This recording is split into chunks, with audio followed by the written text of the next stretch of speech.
ఓం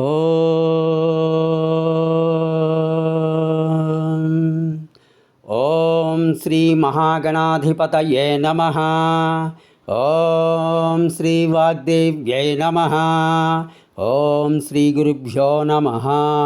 హరి ఓం. అథ దేవీ సూక్తం. ఓం అహం రుద్రేభిర్వసుభిశ్చరామ్యహమాదిత్యైరుతవిశ్వదేవైః. అహం మిత్రావరుణో బిభర్మ్యహమింద్రాగ్ని అహమశ్వినోభా.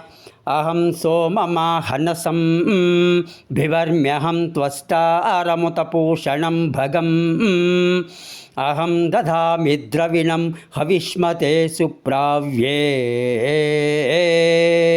ఏ యజమానాయ శృణ్వతే. అహం రాష్ట్రీ సంగమనీ వసూనాం చికితుషీ ప్రథమా యజ్ఞియానాం.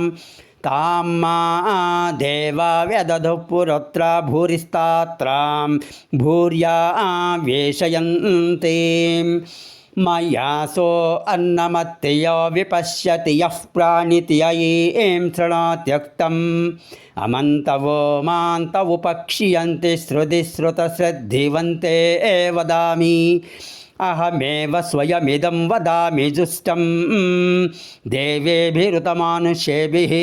యం కామయేతం తముగ్రం కృణోమ్యహం బ్రహ్మాణం తమృషింతం సుమేధాం. అహం రద్రాయ ధనురాతనోమి బ్రహ్మద్విషేశరవే హంతవావు. అహం జనాయ సమదం కృణోమ్యహం ధ్యావా పృథివీ ఆవివేశ.